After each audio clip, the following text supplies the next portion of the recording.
mengawali ibadah kita bersuka cita bersama, kita menyanyikan pujian kita katakan langit dan bumi pujilah Tuhan. Amin.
Tuhan, engkau kekuatan dalam hidup kami.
ya Pak.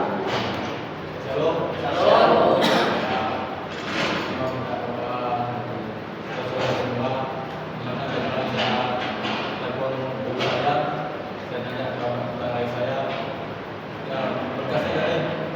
Jelas dan bisa dilakukan semoga jadi kehendak Tuhan dan istri.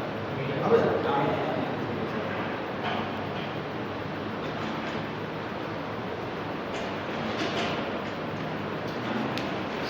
Haleluya. Tuhan Yesus baik. Nanti kita doakan lain dari teman kita. Amin. Nanti saudara ekspert kita akan siapkan hati kita akan terima kebenaran firman Tuhan. Dan kita terus memuji Tuhan. Kasih Tuhan mengatasi segala di dalam hidup kita. Amin. Sejauh langit dari bumi, yang besarnya kasih Tuhan dalam hidup kita. Engkaulah kekuatanku,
dia mengandalkan kalau kepada kami kalau sebagai kami Bapa.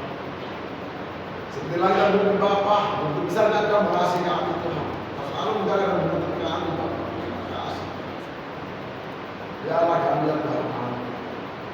Saat ini Bapa, kami memuliakan nama Tuhan, menyembahkan dan merasakan apa yang mendengarkan sebagian dari kata Tuhan. Tuhan tidak pikiran kami Bapa. Kami tetap mendengarkan Tuhan untuk pulang. Dan biarlah Bapa yang berdoa. Bukan selalu Bapa, tapi kami Bapa jalan kami semua. Layaklah kami mendengarkan Tuhan. Firman Tuhan Bapa kami siap mendengarkan dalam nama Tuhan Yesus. Haleluya. Amin. Salam teman-teman semua. Ada sukacita semua? Amin. Haleluya. Ya teman-teman, hari ini akan saya bawakan tema bagaimana sudahkah kita dibaptis? Sudah ya? Amin. Sudah. Amin. Haleluya. Namun sebelum itu, kita harus mengetahui makna daripada baptisan. Arti baptisan secara luas adalah ikatan perjanjian antara Allah dengan manusia atau orang percaya di mana Allah telah mengorbankan Kristus bagi keselamatan. Oke? Arti baptisan itu sendiri. Dan makna atau arti atau fungsi dari baptisan adalah tanda kematian manusia lama kita. Karena kematian manusia lama menjadi manusia baru atau yang terlahir. Amin. Amin. Saya akan percaya kita semua sudah dalam manusia baru. Yes. Amin. Terus makna kalau yang kedua sebagai tanda ketaatan pada Tuhan Yesus. Yang ketiga menyatakan kepada dunia bahwa kita adalah bagian dari Kristus. Dan kita semua tentu sudah mengetahui macam-macam baptisan, antaranya baptisan Yohanes, baptisan air, baptisan Roh Kudus atau api. Pada hari ini kita akan saya memberikan tentang baptisan Yohanes. Tapi di sini di mana kita akan baca dulu firman Tuhan dari Yohanes pasal 3 ayat 13 sampai 17. Amin saudara-saudaraku. Amin.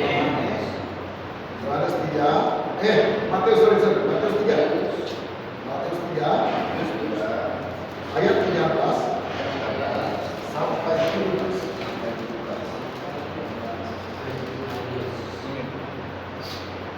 Mari kita baca secara bergantian.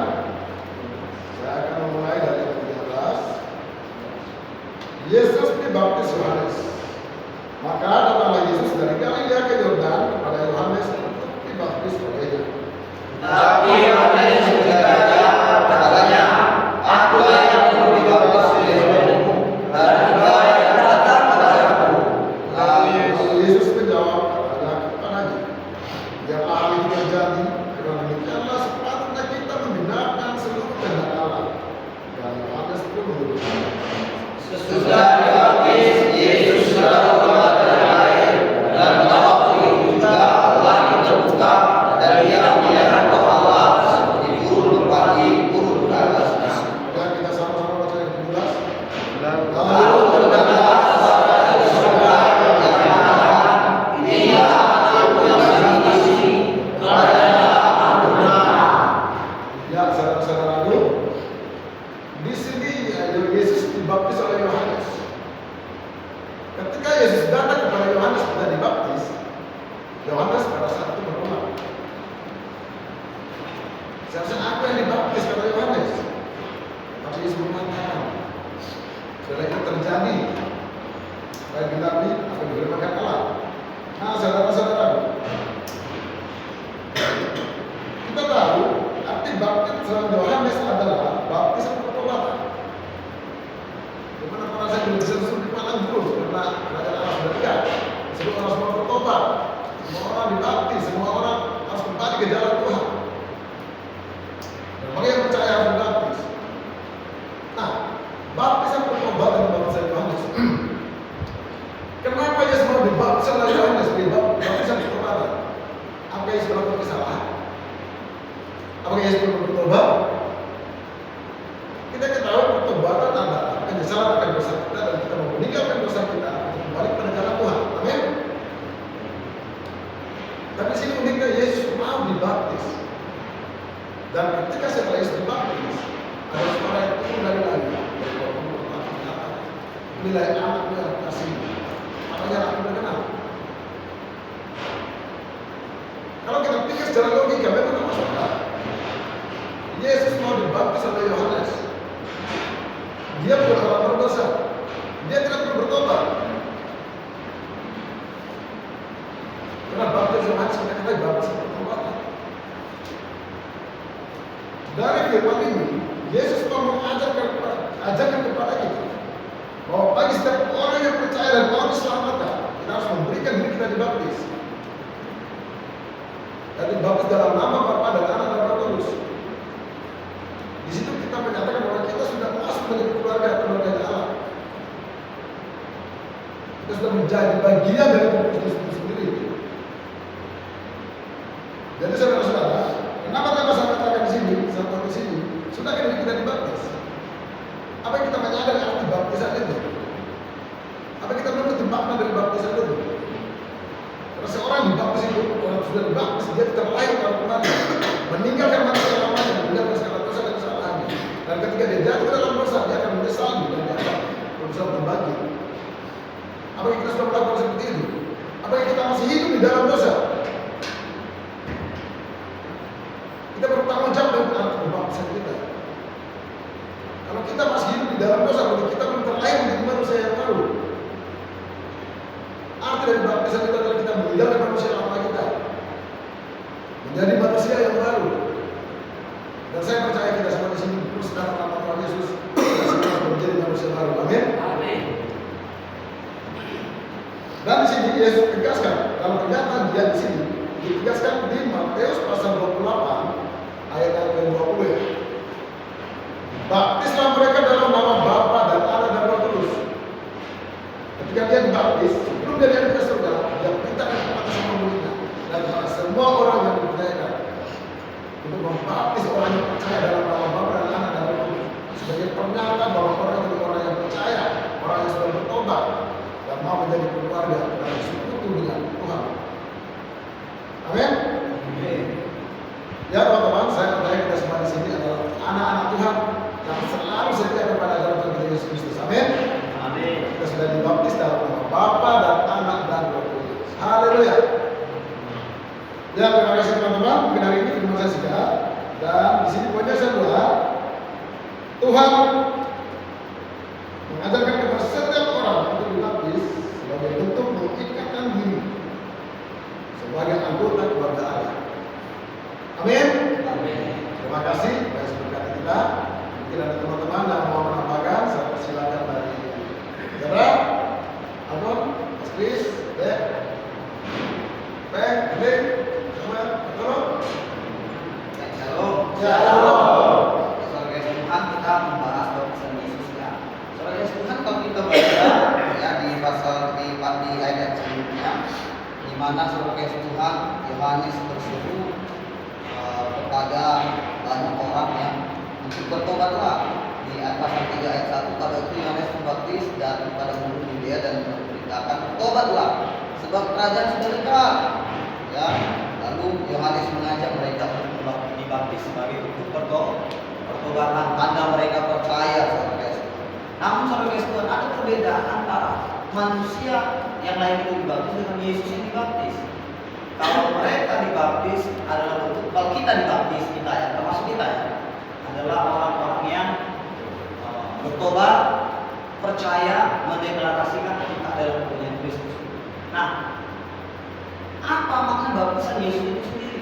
Mari kita buka surga di dalam Yohanes pasal 1 ayat 32 sampai 34. Saya akan bacakan kepada kita Yohanes pasal 1 ayat 32 sampai 34. Demikian firman Tuhan. Dan Yohanes memberi kesaksian katanya, aku telah melihat Roh turun dari langit seperti merpati dan ia tinggal di atasnya. Dan aku pun tidak mengenalnya. Tetapi dia yang mengutus aku untuk membaptis dengan air telah berfirman kepadaku, jikalau engkau melihat Roh itu turun ke atas orang dan tinggal di atasnya, dialah itu yang membaptis dengan Roh Kudus. Dan aku telah melihatnya dan memberi kesaksian, ia inilah anak Allah. Baptis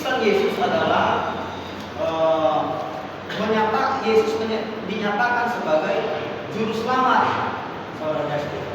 Bukan karena Yesus berdosa. Oh, ternyata Yesus pernah berdosa, dibaptis juga jangan kepada dia, gitu kan?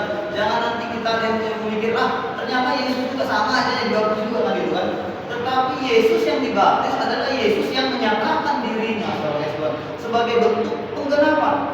Karena ada perbedaan yang terjadi ketika manusia dibaptis dengan Yesus yang dibaptis, saudara-saudara. Manusia yang dibaptis mengalami pembaharuan, yang meninggalkan manusia lama menjadi ciptaan baru, saudara-saudara. Yesus yang dibaptis, dia menyatakan dirinya, saudara-saudara. Amin. Menyatakan kemuliaannya. Karena itu, saudara-saudara, di dalam baptisan ada Yesus yang dinyatakan dalam hidup kita, saudara-saudara. Nah, sebagaimana dikatakan tadi kembali ke Matius, Yesus katakan kepada Yohanes, biarlah hal itu terjadi karena demikianlah sepatutnya kita menggenapkan seluruh kehendak Allah. Yesus mengajar kita untuk menggenapi kehendak Allah. Walaupun mungkin secara manusiawi kan, gitu kan, Yesus ngapain dari baptis, dia tidak berdosa. Secara manusia Yesus tidak berdosa.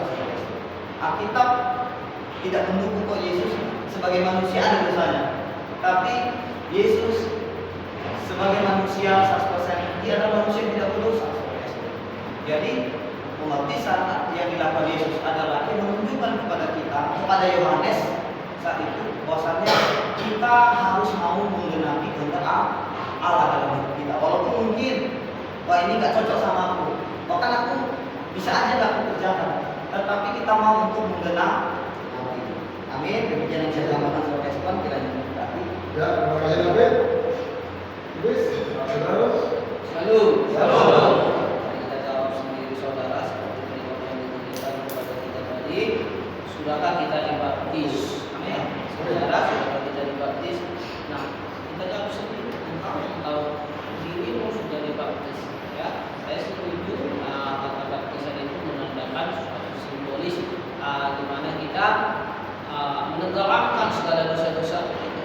Artinya karena kita bertobat, lahir baru, amin. Lahir baru. Nah, saya juga setuju dengan yang bilang David, ya. Ada banyak pertanyaan, saudara, tentang baptisan Yesus. Yesus dibaptis bukan karena dia berdosa, amin. Yesus sama sekali tidak berdosa, sama sekali tidak berdosa. Nah, kenapa dia dibaptis? Dia memberi teladan bagi kita, amin. Dia memberi teladan, dan tadi sudah dikatakan oleh David, menunjukkan kesatuannya. Di mana kesatuannya? Tadi saudara, tadi terdapat di Matius pasal 3 ayat 13 sampai 17. Di situ ada Yesus yang dibaptis. Lalu ada terdengar suara Bapa dari surga, ya. Lalu ada Roh Kudus yang berupa merpati, ya. Artinya saudara, di situ bukan menjadi tiga Tuhan kita. Di situ malah yang di situ dinyatakan kesatuan Tuhan itu, amin. Ya, kalau kita sebagai orang Kristen kita akan mengerti hal ini. Di situlah terjadinya kesatuan, bukan terjadinya kesatuan Tuhan itu. Tapi kok ada tiga? Jadi siapa yang ngomong itu? Yang berkata itu anak yang dikasih. Ya. Lalu siapa yang menjadi merpati itu? Lalu siapa Yesus itu? Nah, kita harus memahami ini sebagai orang Kristen. Ya. Sebelum kita mau pelayanan, pastikan diri kita sudah dibaptis ataupun mengenal Tuhan. Ben, ya. Jangan sampai kita bilang Tuhan itu ada tiga. Contoh simpelnya yang gampang kita mengerti. Nah, ini si Barani. Kalau si Barani punya kekuatan, ya, kesaktian, bisa di sini roh, bisa di sini jiwa, bisa di sini tubuh. Cuma si Barani tidak punya kesaktian. Tuhan punya kesaktian, amin. Ada itu contoh simpelnya, tapi dia tetap satu. Tuhan kita nggak kalah sama Nabi, ya. Lalu itu aja bisa jadi 1000, tapi jadi satu kan. Ya.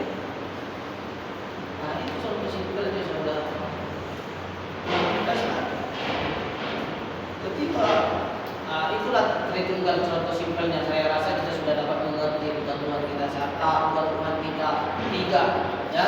Tapi kok bisa Allah berbicara dari surga, lalu Yesus sebagai anak, lalu Roh Kudus sebagai guru merpati, dan kita bilang Tuhan itu tiga? No, itulah saat Tuhan kita. Ya. Jangan lalu ke situ, yang simpel-simpel lagi kita cari. Sedangkan datu-datu, ya. Jadi kan kita dari kegelapan semua nih, hampir dari kegelapan semua nih kan, yang baru terang ya nih ya. Sedangkan datu bisa dulu dipindahi rohnya ke sana, baru masuklah IC doa menaruh, kan? Barulah masuk lagi baby ke tubuhnya itulah dalam kegelapannya contohnya. Sedangkan datu bisa bertukar-tukar roh dalamnya, bisa ke sana dulu rohnya. Anda Tuhan yang mempunyai kesaktian semuanya. Jadi kok ada jadi merpati, jadi cicak dia kalau dia mau dia bisa. Memang, ini namanya Tuhan. Mau jadi apapun dia bisa. Dan itulah kehebatan Tuhan kita. Dia mau merendah. Jadi apapun dia bisa. Enggak ada yang mustahil bagi dia. Bagi kita ada yang mustahil. Jadi itu tadi saudara, ya, dapat kita jelaskan di dalam Matius 3 itu, Yesus dibaptis bukan karena dia berdosa, tetapi karena dia menyatakan bahwa dia dengan Tuhan, dia dengan Allah dan dengan Roh Kudus adalah satu. Amin. Itulah yang dinyatakan itu adalah satu. Itu yang pertama. Dan Yesus dibaptis bukan karena dia berdosa. Dia mau memberi teladan sebelum kau pelayanan, ya, lahir baru. Coba kita lihat saudara, kalau kita belajar Matius pasal 1 sampai ke pasal 28, ya, setelah Yesus lahir, lalu katakanlah si Yohanes di pasal ketiga yang menyebutkan di Matius pasal 3 ayat 2 sampai yang ketiga berkata demikian, sebab bertobatlah sebab kerajaan surga sudah dekat. Sesungguhnya dia yang dimaksud Nabi Yesaya ketika ia berkata, ada suara orang yang berseru di padang gurun, siapa jalan untuk Tuhan, luruskan jalan bagi dia. Ya, mungkin taubat saudara. Sudah Yesus di situ belum melakukan penginjilan, gitu ya, belum ya. Lalu sebelum dia melakukan penginjilan kemana-mana saudara, sebelum dia mengajari orang-orang yang lainnya untuk memperoleh keselamatan, dia nyatakan dulu bahwa dia dengan Allah adalah satu. Amin. Dia berikan teladan kepada kita semua saudara.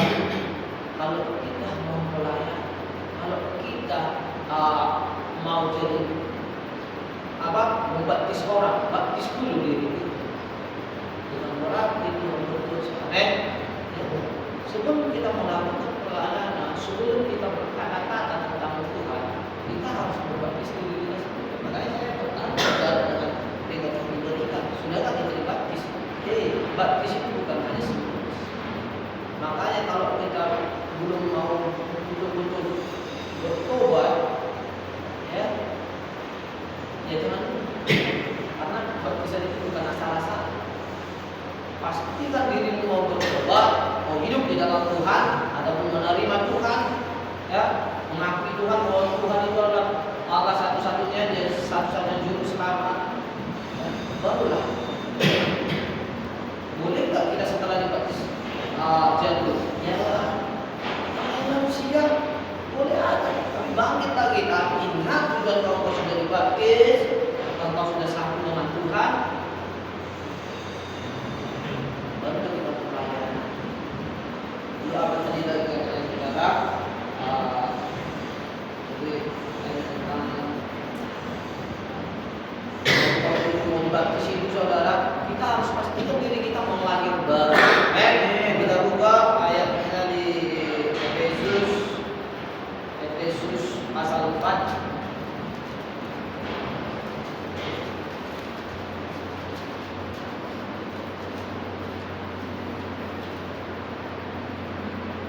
pasal 4 ayat 17 saudara sampai ke 32. Kalau kita baca semua ini saudara, inilah kita harus pahami ya. Baca aja nanti kita singkat-singkatnya aja ini ya. Ayat 17 berkata demikian, sebab itu buatkan dan tugaskan ini kepadamu di dalam Tuhan, janganlah hidup lagi sama seperti orang-orang yang tidak mengenal Allah dalam pikirannya yang sia-sia. Artinya kita sudah harus lahir baru.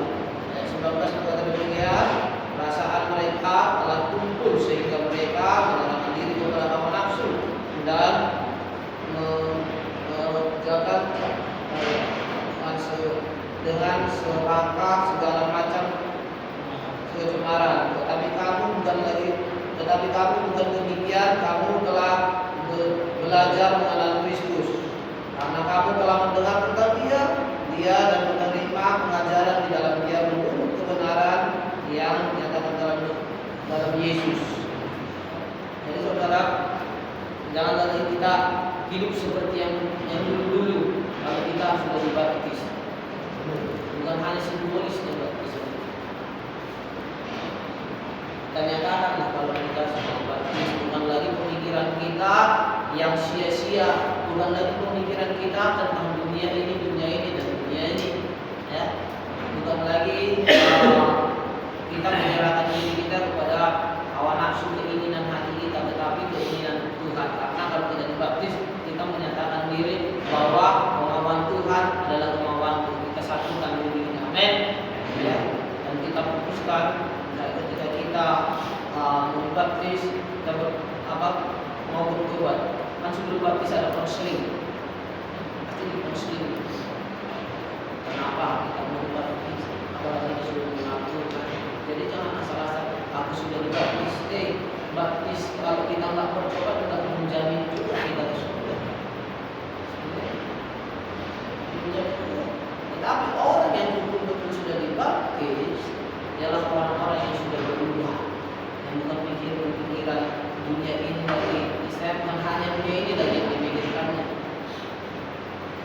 Orang-orang yang dibaptis adalah orang-orang yang sudah berubah dari pemikiran yang sia-sia, sudah lahir baru.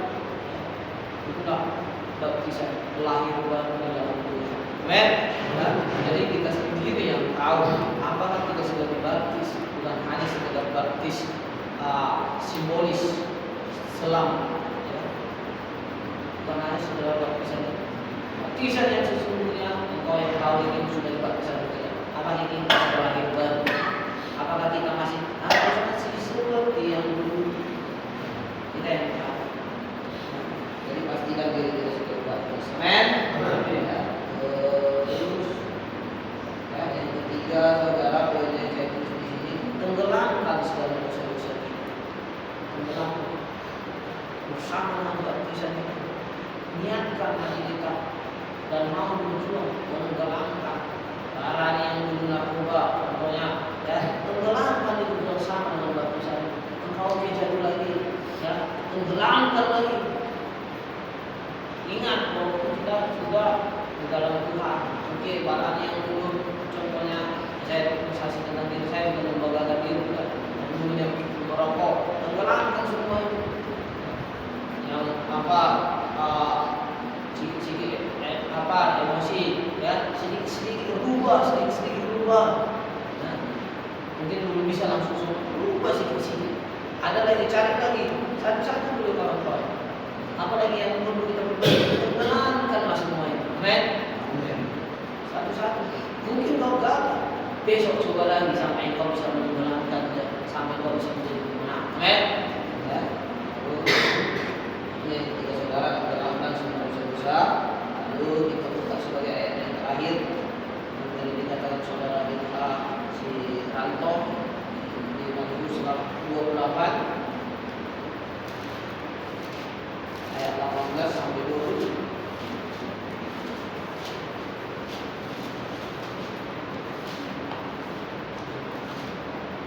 Matius 28 ayat 18 sampai yang 20. Kita baca pergantian ayat 18, saudara 19, 20 kita bersama-sama. Demikian firman Tuhan di dalam Matius 28 ayat ayatnya yang ke-18 dengan perintah untuk memberitakan Injil. Ayat 18 berkata demikian, Yesus mendekati mereka dan berkata, kepadaku telah diberikan segala kuasa di surga dan di bumi. Karena itu pergilah dan carilah semua bangsa ibu dan baptislah mereka dalam nama Bapa dan Anak dan Roh Kudus. Sama 3, 2, 1. Dan ajar mereka dalam segala sesuatu yang telah Kuperintahkan kepadamu, dan ketahuilah aku menyertai kamu senantiasa sampai akhir zaman. Amin. Di sini berikutnya jelas, saudara, perintah untuk memberitakan Injil. Sebelum kita memberitakan Injil, pastikan diri kita sudah dibaptis. Amin. Jangan seperti kita orang-orang Farisi yang hanya memberi beban kepada orang-orang yang mengetahui hukum-hukum Taurat, pandai hukum-hukum Taurat, tetapi tidak melakukan, tetapi tidak berdoa. Kan nggak logis, nggak mantap kawan. Contohnya, aku dulu dibaharui di dalam hal narkoba, tapi aku bilang kalian, aku masih makin nih, contohnya ya. Tapi aku bilang kalian berhenti makin, kan nggak logis. Kalau aja makin, pasti itu jawabannya. Betul? Ya kan? Pasti itu jawabannya. Makanya kita pastikan diri kita, orang yang sudah menenggelamkan dosa ini, baru kita ngomong sama orang, supaya itu menjadi kesaksian yang benar. Saudara, ya, yang terakhir, baptislah diri kita, lalu baptis orang lain. Kebanyakan orang saudara baptis di luar, baru baptis dengan kebanyakan. Ada beberapa keluarga yang begitu. Senin pelayanan, Selasa persekutuan, hari Rabu dia pelayanan ke kampung-kampung, hari Kamis malah hari Kamis, ya kan? Sampai 1 minggu itu pelayanan di luar, rumahnya berantakan, anaknya nggak pernah bertemu. Layani dulu dari sekitar, baptis dulu diri, perbaharui dulu diri. Amin. Perbaharui dulu diri, baru kita banyak saudara orang yang keluarganya masih orang aja yang diinjil, ya kan? Padahal anaknya benar berbau, padahal anaknya mana? Ya. Padahal Senin Kamis Jumat Sabtu Minggu masih pelayanan. Terus dulu orang-orang yang di sekitar, ya. Tapi dikatakan tadi apa? Kita harus membawa semua orang dan memberitakan kebenaran firman Tuhan. Tapi sebelum itu, sebelum kita penginjilan, Yesus saja memberikan teladan. Sebelum dia memberitakan keselamatan, dia ajari dulu, dia dibaptis dulu, bukan karena dia berdosa. Diajari kepada kita kawan-kawan, saudara-saudara, diajari kepada kita supaya kita perbarui dulu diri kita, tenggelamkan dulu semua dosa-dosa kita, dan barulah kita berkuar tentang Tuhan. Jangan sampai kita berkuar tentang agama, tetapi kata agama pun kita nggak tahu apa sih agama itu. Ya agama kepercayaan, ya arti dari kata agama itu apa? Kita ngomongin tentang agama, tetapi tentang agama supaya tidak kacau itu nggak tahu. Tapi sekarang ngomongin tentang ketuhanan Yesus, tetapi tentang Tritunggal nggak mengerti. Artinya itu saudara, yang terakhir, baptis dulu diri kita, baru baptis orang lain. Lihat dulu di sekitar kita, baru kita bisa melihat yang lain. Ya, lihat dulu diri kita, baru kita pandang yang lain. Itu yang saya tambahkan. Poinnya yang pertama tadi, jadi manusia baru. Yang kedua, Yesus memberi teladan sebelum pelayanan lahir supaya kita lahir baru, bukan karena dia berdosa. Ya, dia memberi teladan kepada kita. Yang ketiga, tenggelamkan dosa-dosa kita bersama dengan baptisan. Yang keempat, yang terakhir, baptislah diri kita dan baptis orang lain. Tuhan Yesus berkati. Saya terima kasih. Terima kasih saudara. Mana? Ya, terus. Ya, kita sambung lagi ya. Baik teman-teman, salam untuk kita semua. Shalom. Saya akan memudah, saya biasa.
terus bekerja Bapa. Roh Kudus yang terus menambah iman kepada setiap kami Bapa. Tuhan lawat setiap hati kami Bapa. Jadikan kami Tuhan tanah liat Bapa, jadi yang siap Engkau bentuk Bapa di dalam rancangan ya Allah. Bapa di surga, Bapa mengucap syukur buat apa yang boleh kami rasakan, kami nikmati Bapa. Bahkan saat ini Tuhan kami bawa segala Tuhan, sementara kami di hadapan kami percaya Engkau Tuhan merancangkan yang baik bagi kami, dan segala rancangan Tuhan terjadi Bapa, tidak ada yang gagal Bapa di surga. Bapa, berkatilah Tuhan gembala kami di tempat ini Tuhan, Pak Hari dan Petra Tuhan, biarlah Tuhan hamba-Mu pakai itu luar biasa lagi Tuhan. Nyatakan kuasa-Mu Bapa, pertolongan-Mu Bapa dalam setiap pekerjaan mereka, pelayanan mereka Bapa, bahkan Tuhan biarlah melimpah berkat-Mu atas keluarga mereka Tuhan. Bapa di surga, kami anak-anak juga mengucap syukur Tuhan, setiap para hamba-Mu yang Kau pakai datang ke tempat ini Tuhan. Kami tidak dapat balasan kebaikan mereka Tuhan, dan biarlah Engkau Tuhan yang memelihara kehidupan setiap hamba-Mu Tuhan yang Kau pakai Tuhan untuk melayani anak-anak-Mu Bapa di tempat ini. Tadi Tuhan pelayanan Petra Tiana Ministry ya Bapa, tadi Petra Worship ya Tuhan. Bapa, kami serahkan segala aktivitas kami sepanjang hari ini ke dalam tangan Tuhan. Biar perlindungan daripada-Mu, penyertaan daripada Tuhan nyata pada kami Tuhan. Penuhi kami Tuhan dengan damai-Mu Bapa. Sertailah kami Tuhan, pekerjaan kami Bapa. Lalu Tuhan kami berdoa Tuhan untuk keluarga kami di luar sana Bapa, dalam segala pergumulan mereka, pekerjaan mereka, biarlah Tuhan Kau selalu campur tangan Bapa. Biar kehidupan keluarga kami Tuhan, saudara kami, orang tua kami Bapa, anak istri Tuhan, biarlah Tuhan Engkau yang selalu senantiasa Bapa melindungi mereka, memenuhi mereka dengan rahmat-Mu. Biarlah mereka penuh dengan kekuatan, kesehatan, dan jauh dari mara bahaya malapetaka bahkan maut Tuhan. Bapa, kami juga Tuhan mengucap syukur untuk berkat yang boleh kami nikmati. Bahkan ada setiap Tuhan sementara yang akan kami makan Tuhan, jangan diberkati menjadi sukacita bagi kami Bapa. Berkati Tuhan tangan-tangan yang memberkati anak-anak-Mu di tempat ini Bapa. Jangan menerima berkat-Mu Tuhan atas nama-Mu. Tuhan tak lupa juga Bapa sembuhkan menuntut doa kami Tuhan, berkati tempat ini Tuhan. Biarlah pemimpin, kalapas, para pegawai Tuhan, Bapak-Bapak yang turun Tuhan, jamah mereka Tuhan, taruh yang kata-kata Bapa, berkati kehidupan mereka Tuhan, dan juga Bapak kami warga binaan di tempat ini Tuhan. Biarlah Kau yang menjadi pendamai atas kami satu dengan yang lainnya, bahkan antara kami Tuhan dengan para pegawai di tempat ini. Penuhi tempat ini dengan kuasa-Mu, diikuti dengan sayap-Mu ya Allah. Kami tutup ibadah kami Tuhan dengan doa yang Kau ajarkan kepada kami. Bapa kami di surga, dikuduskanlah namamu, datanglah kerajaanmu, jadilah kehendakmu di bumi seperti di surga. Berikanlah